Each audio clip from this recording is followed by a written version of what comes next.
Welcome to the No BS Spiritual Book Club's live streaming interview series, where leading new thought teachers, speakers, and authors share the intimate stories behind the 10 best spiritual books that inspired them the most on their spiritual journey. From well-known classics to hidden gems you might never have heard of, the No BS Spiritual Book Club saves you time and money by sharing reliable recommendations from those who've walked the path before you.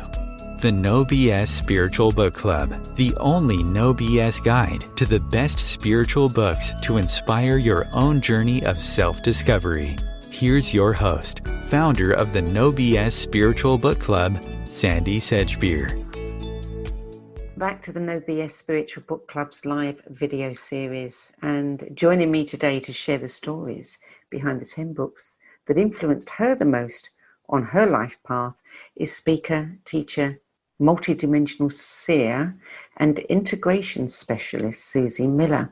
If you're not familiar with Suzy's work, let me just give you a hint of what's to come by saying that she's a visionary speaker, a telepathic communicator, a multidimensional seer whose finely honed abilities to read energy and see and communicate with the unseen have given birth to two pioneering and perception shifting programs, Awesomism and The Journey Back to Love, that have transformed the lives of thousands of parents, women and children worldwide. She's also the pioneering author of Awesomism, a new way to understand the diagnosis of autism. And if all that sounds a bit woo-woo, think again, because throughout her career, SUZY MILLER has been sought out by and collaborated with professionals in the fields of psychology, social work, education, science, medicine, quantum physics, and healing, all of whom have gone on to record the fact that they attest to her remarkable gifts, as well as her exceptional ability to guide others to develop their own multidimensional awareness and learn to see, feel, hear, and experience beyond this generally accepted reality.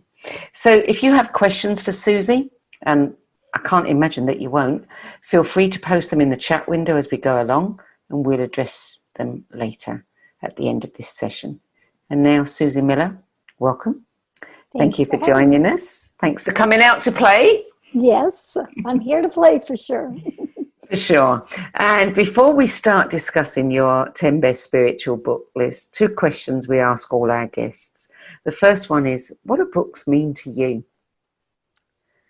They're always reflections of what's going on internally. So their books are always reflections, and sometimes they're reflections that jump off the shelf and hit me in the head, and sometimes they're reflections that just take me a little bit deeper into myself. So I love books. So you know that, whatever you're going through at any specific time, if you go into a bookshop, something's going to say, pick me, pick me. Yes, exactly.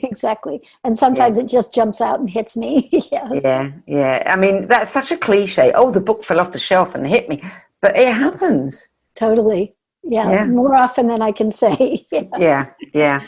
And the other question, how easy or how challenging was it for you to compile this list? It actually, once I sat down and actually did it, it was pretty easy. I mean, those 10 kind of were so important at different stages of my life. And even as I reflect on them, I can go right back to that time in my life and know exactly what was happening then. So yeah, I think it was pretty easy once I got to it. Well, what I'm going to do with your list is I'm going to take the book that came in at number 1 and I'm going to move it to the very end because it is such a powerful book. You introduced me to it, for which I thank you. And, it's something that I think we should all know about and we should all utilize, and we'll be better off for doing so. I will be certainly happier. So I'm going to save that one to the end. It's like, the best chocolate in the box. So we're going to start with book number 2, which I cannot tell you how many times this book comes out. Autobiography of a Yogi by Paramahansa Yogananda published in 1946. It speaks to people at so many levels, and it always fascinates me how it comes into people's lives. How did it come into yours? It actually came into my life a long time ago. I was involved in a Gnostic Orthodox monastery for about 5 years. I was a lay person in that monastery. And at the time, during that time, we had to read all kinds of different books.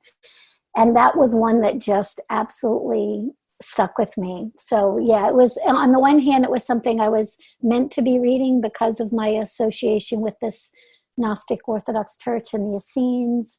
And on the other hand, once I read it, I couldn't put it down. So yeah. So what would you say you took from that book? What was it about that book that impacted you the most?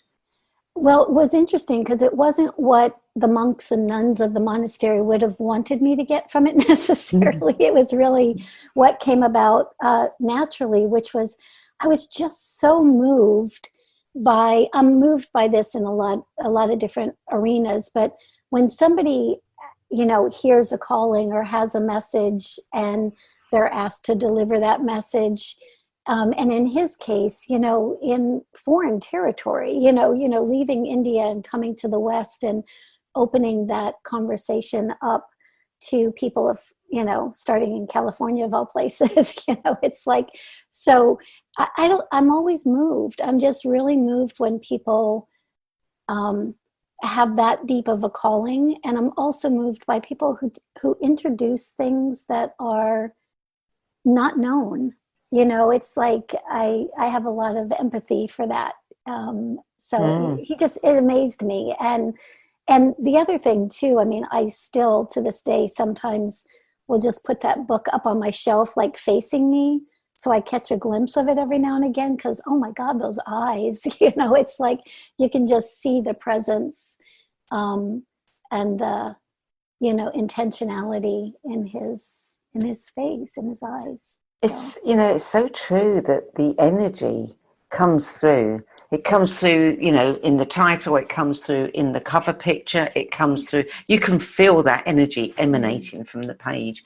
And that certainly is, I think, a book that emanates a lot of energy. Well, even when he just knew, he's looking for this person that is, his guru or whatever. It's like just to be able to have that awareness internally and know that when he sees him on that street, that's him, that's him, and he's going to have the messages to give. And and the fact that, again, he gives the message, but he also has to follow the message, and did beautifully. You look at what he brought to the world, to the United States. It's just mind-blowing. So it's amazing, to read about somebody who at such his family were fairly wealthy. Mm-hmm. He could have had, any kind of a life, but from a very early age, he knew what he was here to do, and he was uncompromising in following it. And, you never read anything about him that, unfortunately, it does happen with some modern day gurus. We hear whispers, rumors, all kinds of things that are designed to, chip away at that glamour and gloss. But you hear nothing about this man other than dedication. Yeah. Single-minded, single-focused. He was here to do something very specific, and he followed the messages to do it. Yeah. So, and I love that word, uncompromising, too. Well, yes. There's someone else with us that I use that word about a lot, and that's SUZY MILLER. I don't meet many people that are uncompromising. So when I do, it's always such a delight to me, because I think, wow, there's someone who can't be swayed. There's someone you could be persuaded. That doesn't mean you're not open, but there's someone who knows what they know, and they're not going to be swayed from that. It's written large within them. And that has always been something that, I like that. Anyway, let's move on to another book that you introduced me to, which is We the Arcturians, A True Experience by Dr. Norma J. Milanovich, published in 1990. And you wrote on the website that when you read this for the first time, you remember being deeply struck by the chapter about how children are raised in Arcturian societies. And given, you know, the work you've done and the book you've written and you know, the process that you've pioneered, I'm not surprised that that particular chapter did so much for you. But tell us about it. Yeah, it hit me because, you know, I'm always looking at the way children are raised. You know, it's like what we teach our children, and I'm always also taken by the fact that kids really don't have any education in really what it is to be human, you know, what it is to evolve through that human experience. And yet in that book and in that particular chapter, the Arcturians are very specific, according to that chapter, in how they rear their children. Number one, parents are chosen by the community to bear children, and they're chosen because they're evolved, right? They're aware, they're evolved, and the whole community is always there to support those parents who have those children. So it's not just a decision between a man and a woman, you know, or I don't know what Arcturians look like, but you know, it's like it's not a decision between that just that couple coming together. It's really a more communal decision.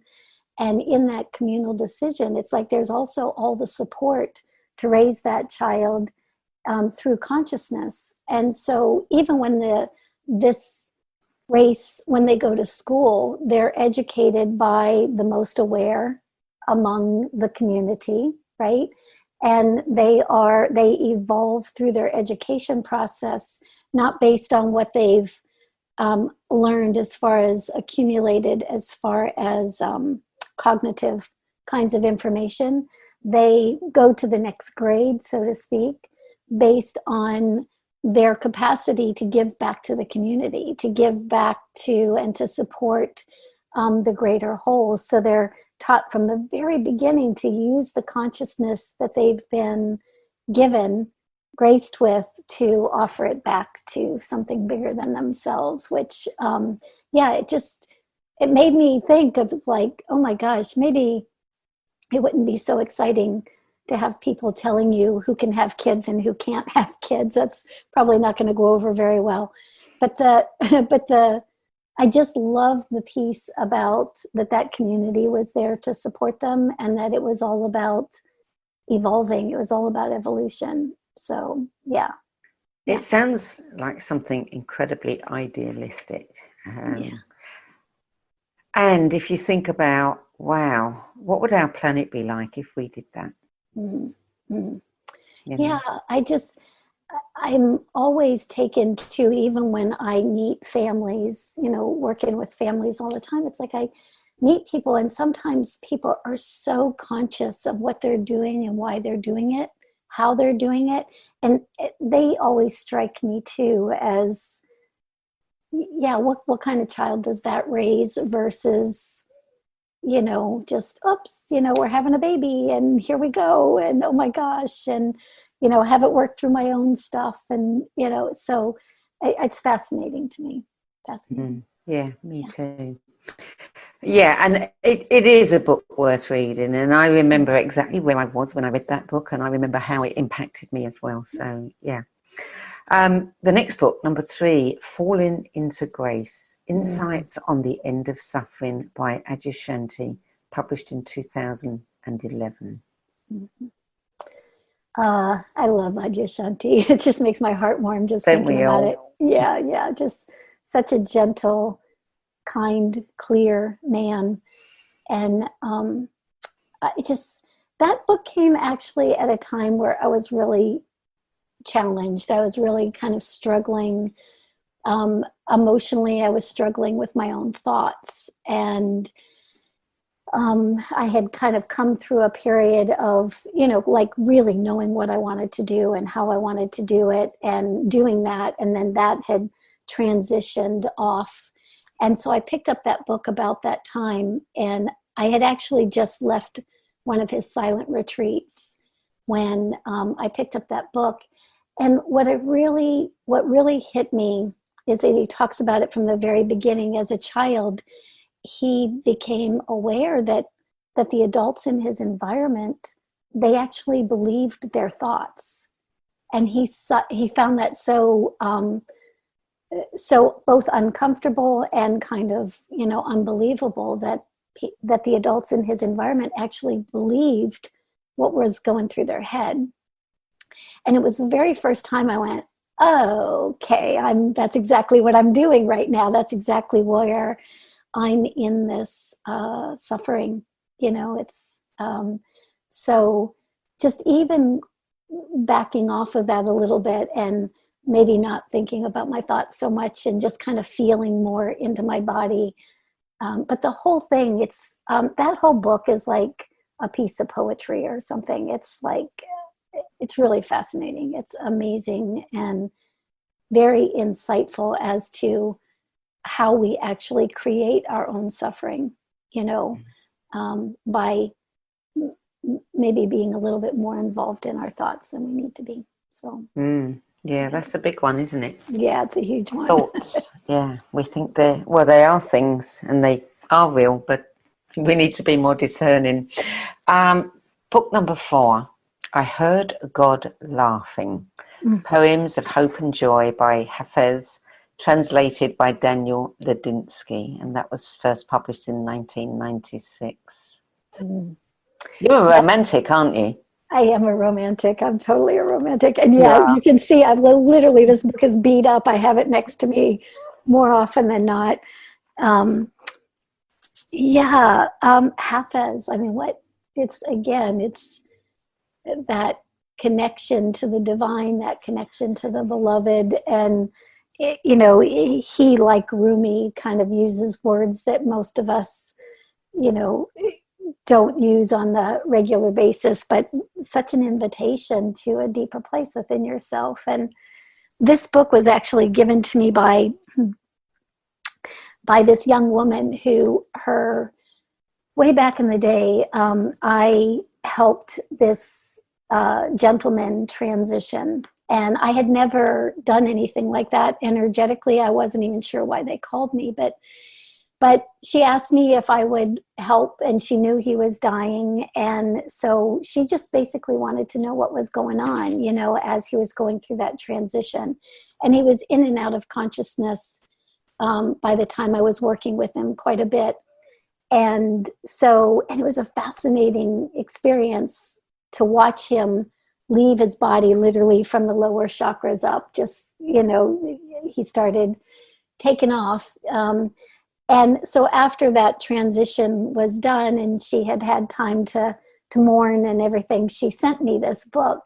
And it's such a, I heard God laughing, it's such a testament to life that it really touched me. It just really hit me that here she had just gone through this amazing transition with her father. And and she saw it as life-giving, so it was really cool. So I do read it a lot. It's interesting that some of our best poetry, it comes from Sufis. Totally, yeah. And ancient, 15th century, 16th century, it's like, and it's always amazing to me too how relevant it is. I can read one of their poems, Rumi or Hafez, today, and it's just as relevant, I'm sure, as it was back in the day. So book number 5, this is another book that I read years and years ago, and you've made me want to reread it. Dancing in the Shadow of the Moon, Michelle Smallwright, Perelandra. 1991 she published that. Yeah, wow, Michelle Smallwright. Talk about a pioneer. She's, I think I put on the thing I wrote about that, Penny Kelly is another person that falls into that category for me, where, they were having these multi-dimensional, multi-reality experiences, way back before anybody was having any conversations about this whatsoever. And So, and Michelle Smallwright started Paralandra, like the flower essence company, which is amazing. But this particular book is not about this. This particular book is about her, what she calls a split molecular process. So, and I was really having, at the time I read this, I was really having some crazy experiences that I had no way of grounding into my body. I hadn't heard anybody talking about some of the things that were going on like this. And so as I was reading this, I was going, oh my gosh, even to the point where, well, let me explain the process first, and I'll tell you what some of the synchronicities. But one of the things that would happen to her is she would fall asleep in, at the end of her day on the farm at Paralandra. She would fall asleep and she would wake up and consciously be in another reality. She'd consciously be in another place that she called the cottage. There would be other people there. She looked slightly different than she looked, in her day job, let's say. And she was aware of things that she wasn't necessarily aware of there. So it was definitely like there were two Michelles, right? And one was existing in daytime and one was existing after she fell asleep, but in another daytime. And number one, it was just fascinating to me. On the one hand, I'm thinking, this woman literally never sleeps. It's like she's literally consciously aware of these different realities. And it really opened me to more of a grounded approach to different realities, to different kinds of experiences like that. But I remember one day I was like laying on the sofa, with my feet up on the sofa, and I'm reading this book, and she's talking about the cottage, and she's talking about, she's talking about the flowers. She's talking about the thatched roof on the cottage. She's talking about the way it looks. And I look up, and the painting that I had at the time over my sofa was of a cottage with all these flowers and all this other. And I was like, oh my gosh. It's like a little part of me hoped she'd just pop right out of the painting and we could have a conversation. But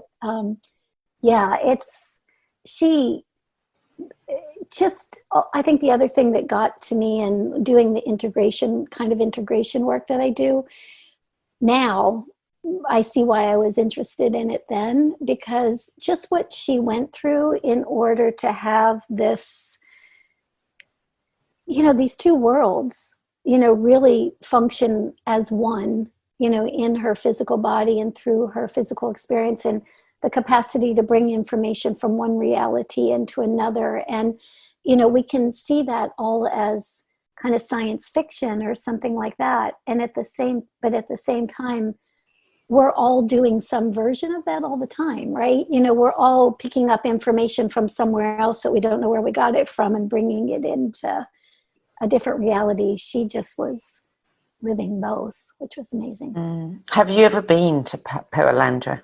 I haven't been there. Yeah. By the time I really wanted to go, she wasn't accepting any more visitors. She used to do tours, but by the time I wanted to go, she wasn't doing it anymore. Me too. And that was sad.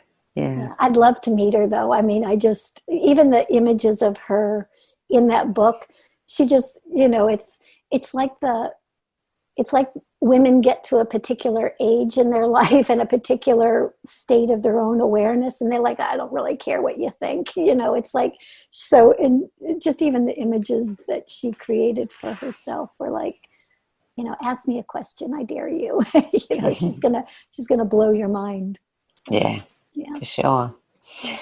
So number 6, another book that I've read, and what an eye-opener.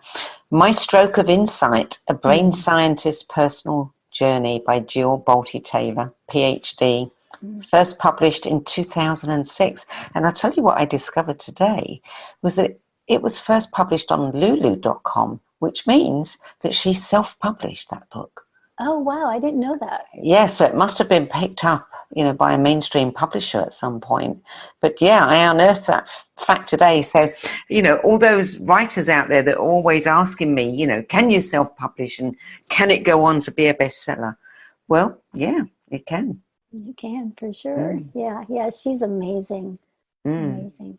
So what was it about this book that particularly appealed to you? Well, I was actually right in the middle of writing Awesomism, and had come across that book, and it really had an awful lot to do with the fact that she was describing through her stroke. She has a left hemisphere stroke, and she's describing through her stroke how this state of consciousness just opened up for her, and how expansive she became just because that part of her brain was shut down. And working with all the kids with autism that I have and had over the years, this is exactly what they were explaining to me as well, that's how their brains functioned too. And so here was somebody who, a neuroscientist, through her own personal experience, was able to share exactly what the kids have been telling me for quite some time. And again, she's also one of those pioneers. She's one of those individuals who, she could have just kept quiet, especially being a neuroscientist. It's like she could have just kept her mouth shut and had her experience and gone back to work as usual. And again, that kind of uncompromising nature for her too. I mean, she just was not able to, once she had seen that perspective and seen through that lens, she couldn't not express, and I just love that she's out there with the authority of a neuroscientist saying these things about, alternate realities. And it does make me think too, it's, again, we have these ideas I have these ideas that, it's like we're somehow reaching externally for something. But, if you shut off one part of the brain, the experience is different than if you have the whole brain functioning. And if you shut off another part of the brain, the experience is different again. And so I just, I don't know, it made me really also question all the different aspects of reality that are held like just within our physicality. We're usually trying to get away from our physicality to have the experiences, but there's something about going right into the physicality that I think is really fascinating. One of the things that really interested me about this book was she decided to become a brain scientist because of her brother who had schizophrenia, and she wanted to understand it. And when you think about the synchronicities here, because I have a theory, and I can't say it's anything more than that because I'm not an expert. I don't know that schizophrenia is not a mental issue; it's a spiritual issue. And so here's her brother, who may or may not have been having this, spiritual experience. She decides to become a neuroanatomist based on that, and ends up having her own spiritual experience. So, just beautiful synchronicity there. Yeah, they both get to the same place through different means. Yeah. And that in itself is enough to shift our perceptions. I think one other thing about that book that also got me, and this is related to especially the nonverbal kids with autism that I work with all the time. She was saying that so often people would come into her room when she's in this altered state, and she can't verbally communicate. She's not moving around. And yet she was completely aware of how people felt when they came in the room. She was completely aware if they, thought that, if they were having a bad day, or if they thought that she was just kind of a nuisance to be taken care of, or whatever those kinds of things are. And again, it was something that the kids have said all the time. It's like, you think we're not listening, you think we're not hearing, you think we're not aware, and yet we're picking up probably even more so that subtle information than you think we are. And so she really gave voice to that for me as well, which was wonderful. So, book number 7, Rumi, The Book of Love, Poems of Ecstasy and Longing, 2002. Yes, here's the romantic in you coming to the fore again. Yeah, I mean, come on, it says it all in the title. It's just like Poems of Ecstasy and Love. It's, I think I have as many Rumi books as I have anything else. I mean, it's like if I have one author that I have the most of, it's definitely Rumi or somebody who has interpreted his work. And I do, it's just, I don't know, it's like, especially right now, I mean, the world kind of is like, it's chaotic and it's all over the place. It's like, sometimes I just like, the romantic in me definitely likes just going back to somebody who just touches the soul, somebody who can just open up the heart. And it's like, I don't know, honestly, I can open one of those books in the right moment and I just need a good cry or something, right? And I open the book and there's the words, it's like the tears are streaming down your face before you get through the poem. And so I don't know, Rumi to me is almost like medicine. It's like, every time that heart just starts, wrenching up and closing and you're going, okay, I don't really want to do this anymore. This isn't fun. What the heck's wrong with everything? That's where I go. And it's like, okay, just lighten up, soften up. Yeah. So. Well, it brings you back to the core, doesn't it? And the core is love. Yeah, totally. Yeah. And the wisdom and the laughter and the joy and it makes you wonder if that's what it really is like to be that connected to your own source, Yeah. Book number 8, Power versus Force by David Hawkins, 1985, the inventor of the Hawkins scale of consciousness measuring. So I have to confess that I don't disagree. I've read the book. I'm fascinated. I'm intrigued, and I can't find the science in there. So for me, there's always a question mark. It's like the pendulum. Is this, me controlling this? So therefore, how can we actually say it's real?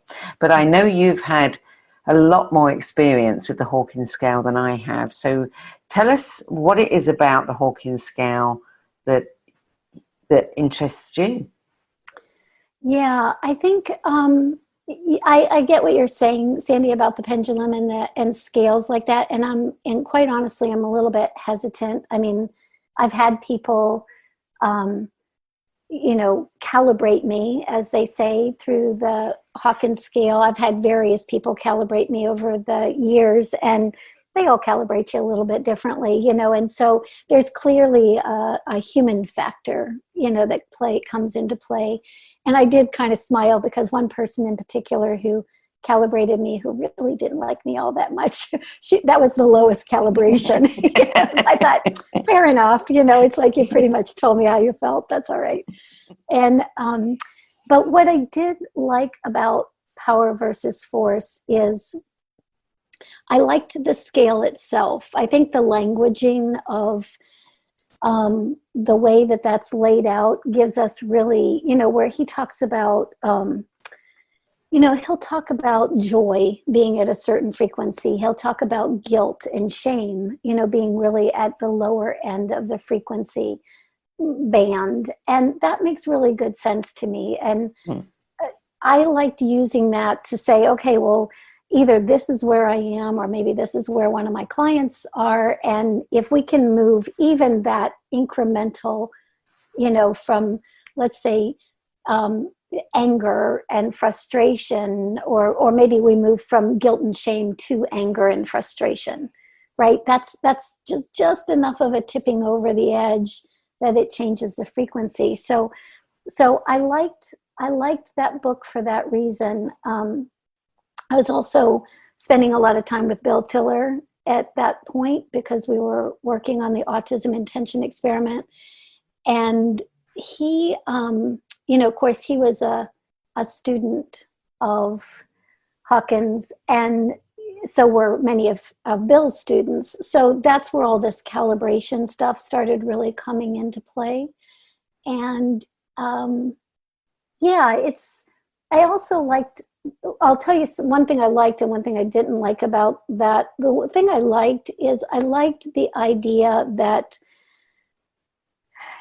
we could find out, or we could have an idea of where somebody was, so a lot of times the way somebody talks and where their consciousness is can be two different things. It's like we can speak to a deeper part of somebody if we understand kind of where they're coming from at a deeper level. So I liked that part of it. What I didn't like as much is the way Hawkins developed that scale. He had like a Christ or a Buddha or a Jesus, whatever, up in the 600s, right? And then something like guilt and shame's down like at 20 or 30. So, but in my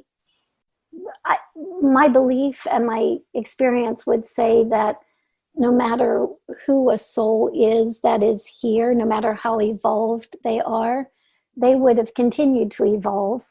And so something about a stagnant, that number is stagnant. It's low is here and high is there, never quite resonated with me. I think about that about a lot of Rudolf Steiner and the Waldorf school. It's the same kind of thing. Rudolf Steiner, if he had still existed, today, not just in the 1920s, and he would have evolved beyond what he knew even then, and he was brilliant then, right? Mm. So anyway, that's part of the book that was not as exciting, but it did make a huge difference for me to see it that way.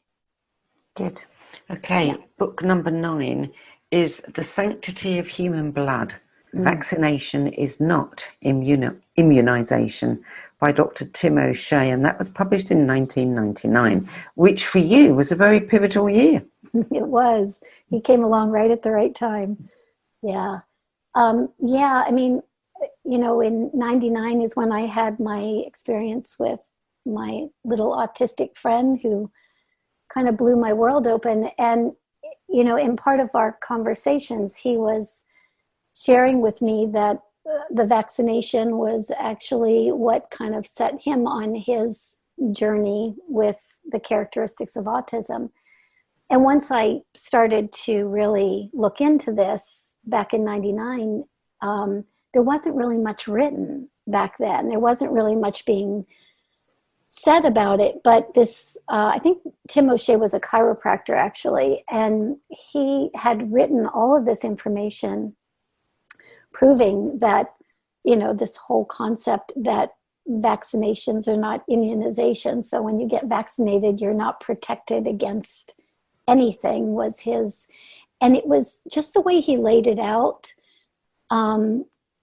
was so significant for me that I literally went to my husband at the time and said, all done, no more vaccinations for our kids. And it really, there was enough science in it, there was enough information in it.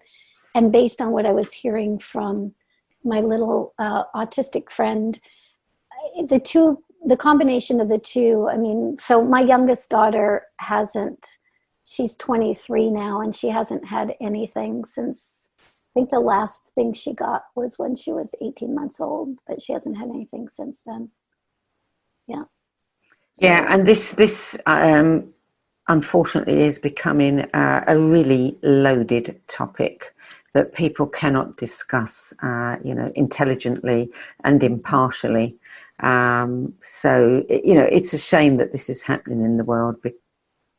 And I don't know how one resolves it. It's not a conversation I engage in, a great deal, but I know it must come into your world frequently. Yeah, it's one I have an awful lot of the time. And what's interesting to me is that about right now is that this is coming to the forefront now. I mean, people, back in 99, nobody even really questioned their doctors, let alone, what's going on now. And so we're really taking a good hard look at this, which is wonderful. And even just as a funny side note, my ex-husband, who you can imagine, back in the day, and executive and all this other stuff. And I'm telling him I'm having weird experiences with kids with autism, and we're not vaccinating our kids anymore because of it, So he was like, okay, whatever. And just wasn't really buying into it. And just probably within the last month, I got a Facebook message from him. And he said, oh my gosh, Suzy, he goes, I'm looking into all of the stuff that's coming out about vaccines. And he said, you've known this from the very beginning. And it just like, oh, my heart just went, yes, this is so good. Yeah. So, Yeah. Okay, we're now going to go to book 10, which is really book 1. Mm-hmm. I think the book that is the top of your list. And I know why it's at the top of your list.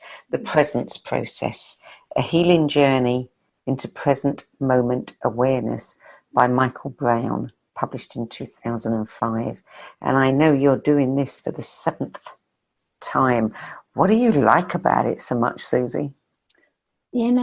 It's like this process, I swear to you that I could tell people to just buy this book, go home and don't do anything else for the rest of your life other than do this book. And I promise you'll wake up. I promise you'll be more and more aware of who and what you actually are by the end of it. So I go back to it over and over again because it just has this amazing way. This is a man South African man who had a very debilitating disease that was causing the nerve endings in his body to just fire all the time. So it was excruciating for him to be touched. And he was feeling it not only externally, but internally.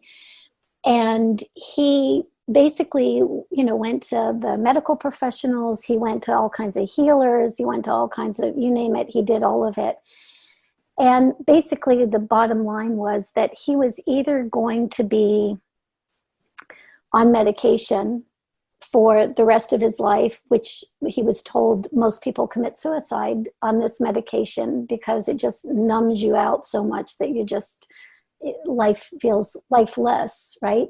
So he had that option, or he had the option of being in this excruciating pain all the time. And so, of course, none of those were options that he wanted.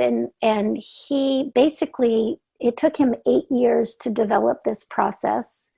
And basically, it's a process where you basically are present to the emotion that is arising within you.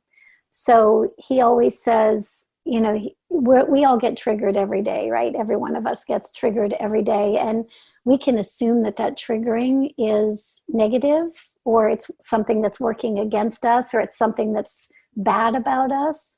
And his viewpoint is not that at all. He basically says that the person who is triggering you is just the messenger. They're just the one that consciously or unconsciously poked that button of that emotional energy that never got healed, never got met, never got integrated. And so what he says is the messenger comes up, you dismiss the messenger, and instead of pointing your finger out and, it's your fault, it's your whatever, no, it's bring that information back into yourself and just be present with what's arising, right? And as you're present with what's arising, you're naturally going to get the message.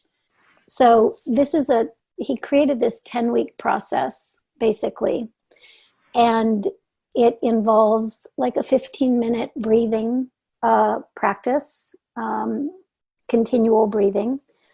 And then there are statements to make, like my statement for this week is, I integrate charged emotion. So when I'm just not thinking of other things, that's my phrase that's meant to be running through my head. And I got to say, I've done it. I'm probably in the 5th or 6th, I think it's 6th week now, 7th time through. And every single time, I mean, it's like whatever is arising, I can immediately find where the core of that was, right? Just by doing this process. And what I love about Michael Brown too is, I mean, the guy could have really made all kinds of money, you know, creating practitioners and doing this on a world stage. He basically said, here's the book, go do it, you know, which I really appreciated and loved about him. And it's true. If you just take the book and do it, actually do it, it works. And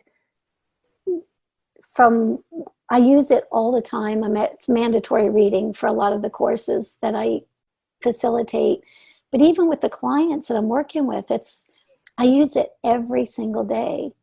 And the cool thing is that it's proven to me that when we layer out the parts of our subconscious that never got met, never got loved, never got appreciated, you know, doesn't matter why or who or what, but when we actually turn around and meet those parts of ourselves, that energy integrates, it clears, and what happens immediately is the bigger part of ourselves starts flooding in, right? It's almost like the bigger part of ourselves has no place to anchor with all of that old trauma.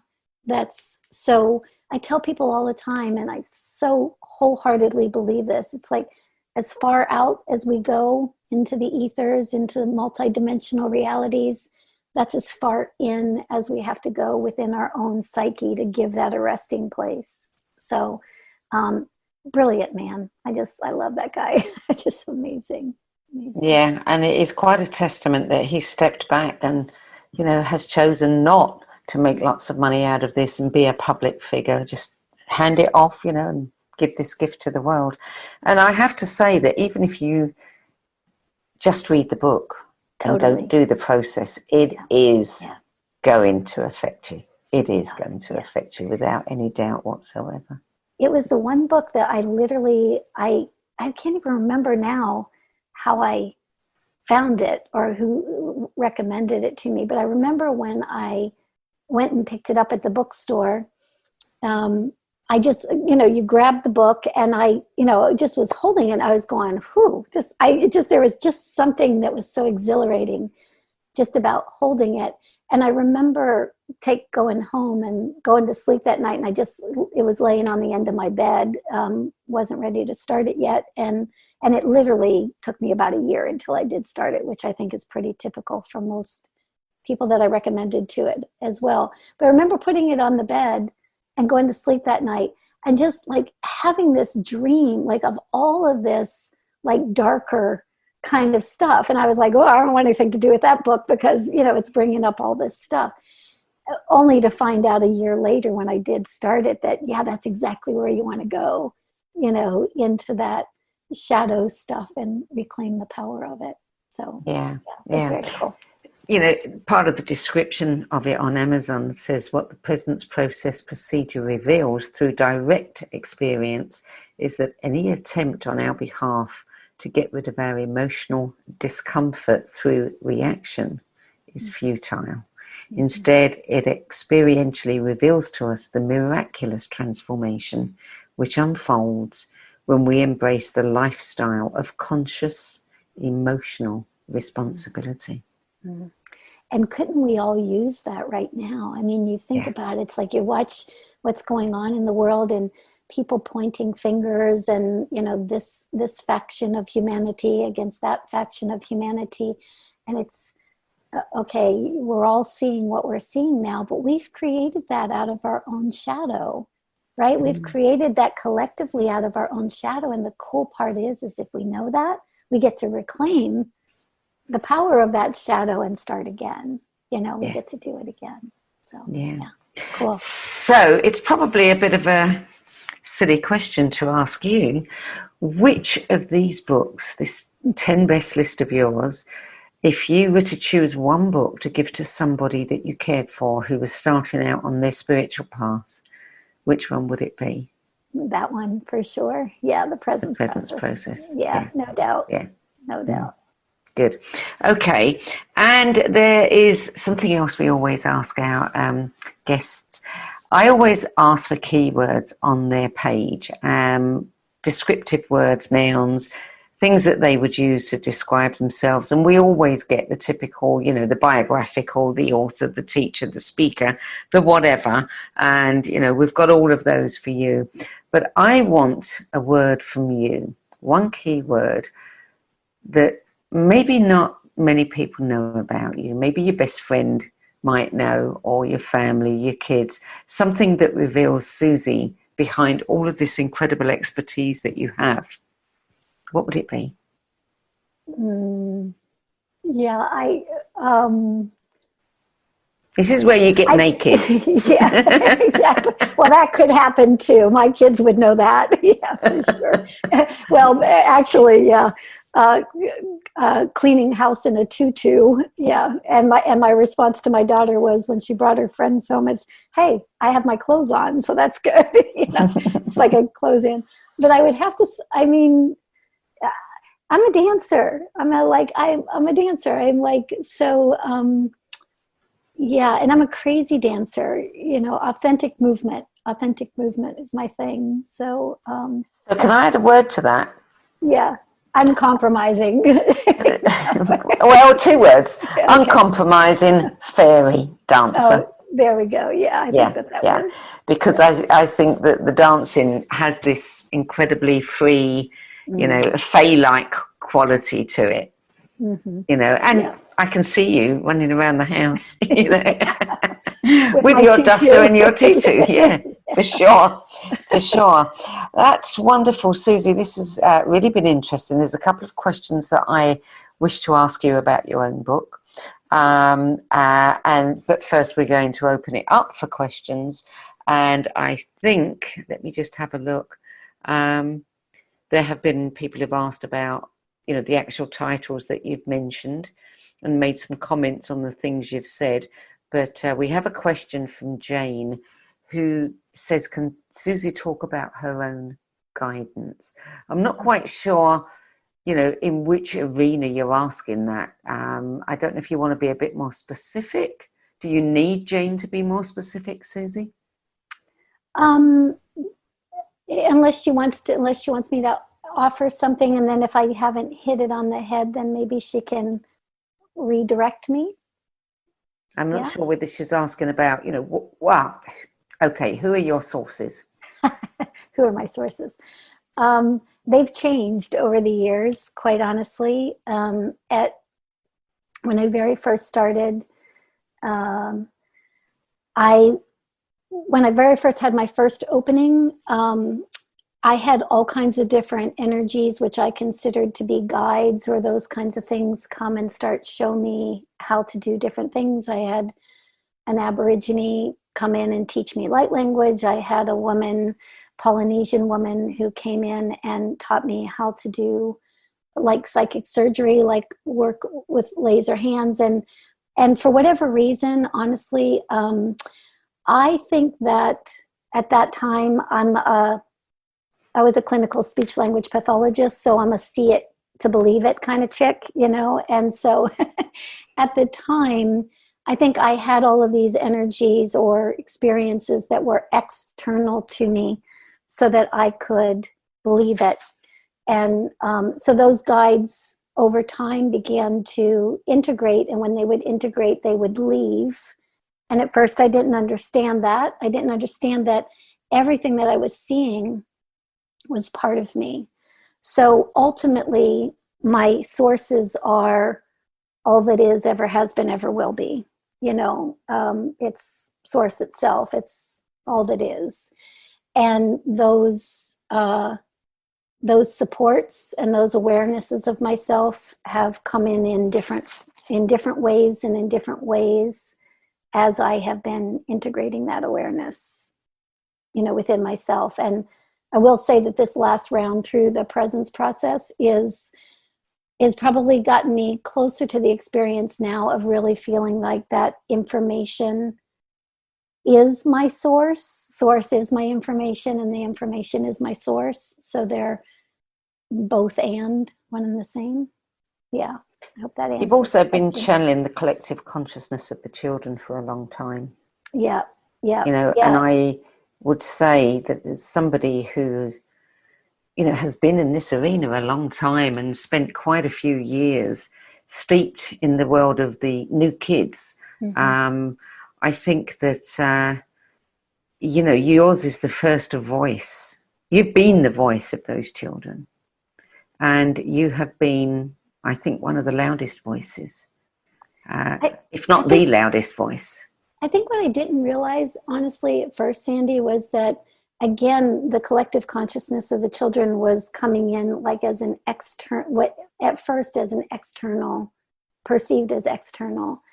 And I think what I didn't realize until a few rounds through the presence process, honestly, was that again, they are me and I am them, you know, and it's like, and I think this, and this is just my query, my own personal, but I look at all the beautiful people out in the world who channel all kinds of different information. And I've had this conversation with a lot of them. And my question is always, is that perceived as outside of you, or is that perceived as something that is part of the totality of who you are? Right? It's like, why does one person channel the archangels, somebody else channels the galactic realm, somebody else channels the collective consciousness of the kids? You know, is it because there's a resonance in there? It's part of our totality. And at one point, I remember the kids saying, especially when that voice kind of died down for a while, you know, as an external voice. And I just remember meditating one day and hearing them say, we've got you and you've got us, you know? So it's just one and the same. So, yeah. I is we, yeah. me is us, for sure. Your book, Awesomism, A New Way to Understand the Diagnosis of Autism. You know, your life changed in 1999. I don't know how many of, you know, our viewers or the people who are with us today know your story, but it is an absolutely incredible story. And it is, you know, the book shares your story, and of the child, Riley, is it Riley? That right. blew your circuits wide open. And here we are, 21 years later. And everything that you have learned over the years, everything that you've been sharing, everything that you have voiced on behalf of the collective consciousness of the children has come to pass. And I can personally vouch for your authenticity and your gifts and, you know, the messages that you've shared. What do we need to know now about what is going on in the world? What do the kids, the collective consciousness of the kids, have to say about the future that we're creating for them? And, you know, for the earth and for humanity, you know, can you share something with us? Yeah. Again, it's the future is based on not our conscious intentions, but our unconscious programming, right?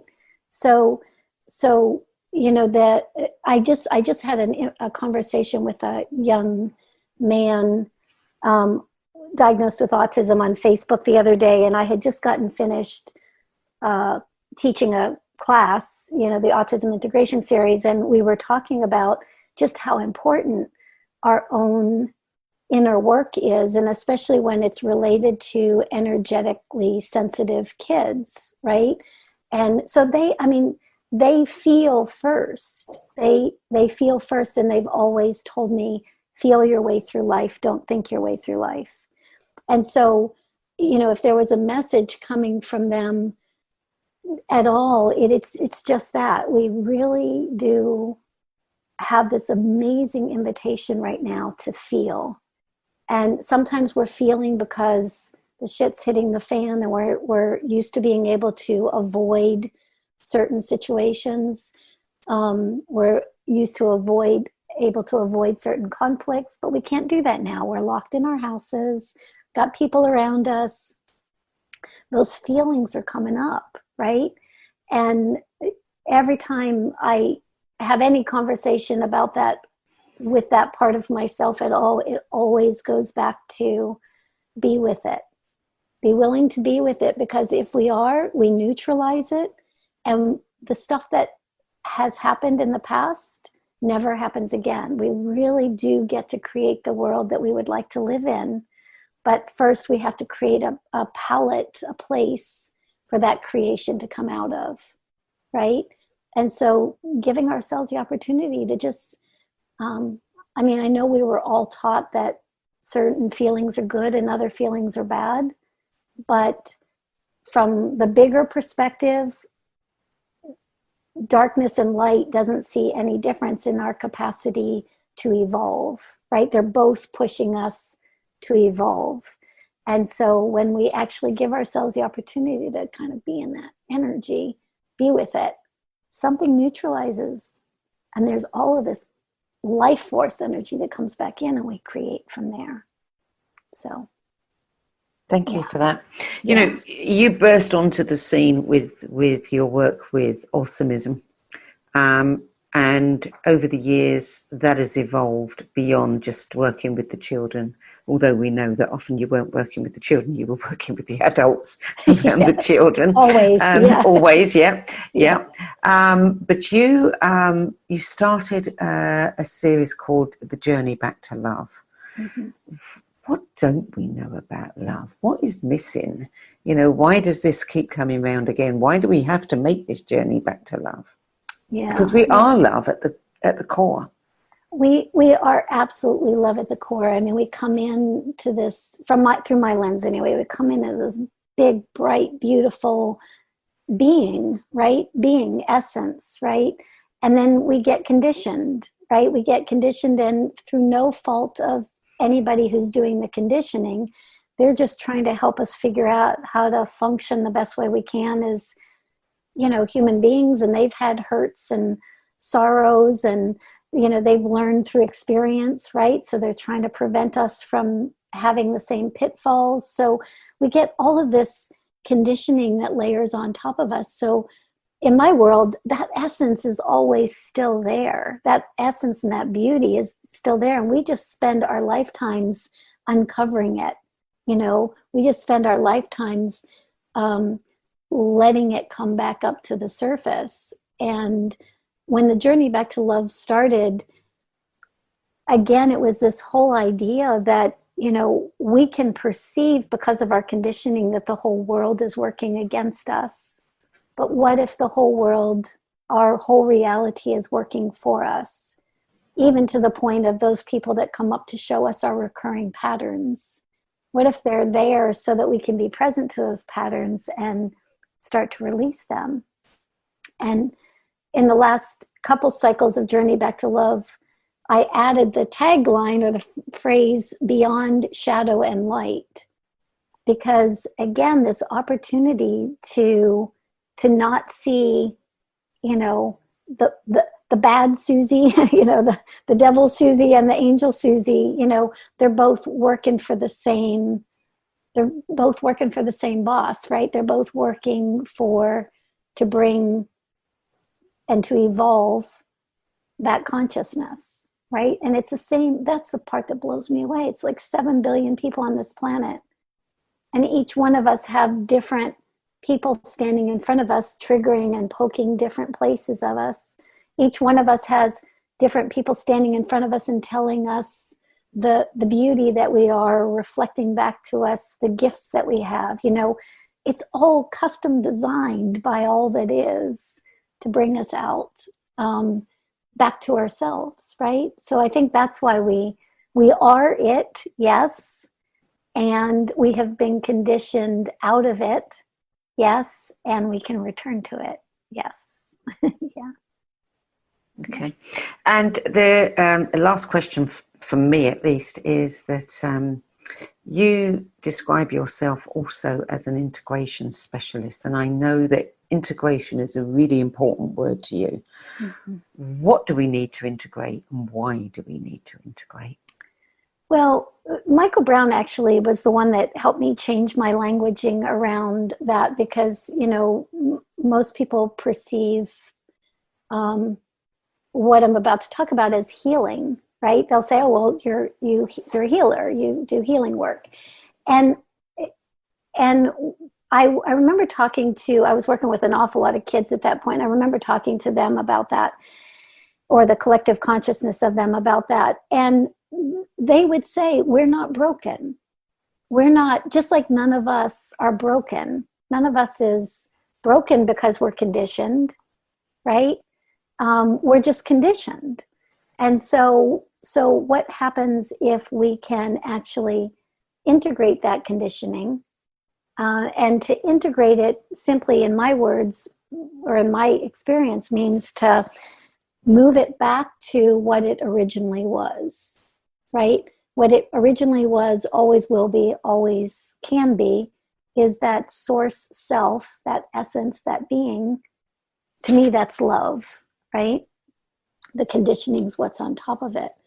And so, yeah, to integrate for me is to move beyond that conditioning, right? Or to see where we're conditioned so that we can begin to function again from what's already there. Yeah. Thank you, Suzy. Tell us about your monthly energy sessions, because I know this is something you've been doing for quite a few years, and they just keep growing and growing and growing, and it's an incredible experience. So for those who don't know, explain what they are, what happens. Well, right now they're actually weekly energy sessions. I think when COVID started, I just decided that we would just do it every week instead of once a month, because it felt like that was needed. But it really is the collective group that comes to those calls, whether they're on the call live or whether have just paid for the recordings or those kinds of things. They're the ones that know everything. They're the ones that have everything in the field of their own consciousness about what might be beneficial to integrate in that particular moment.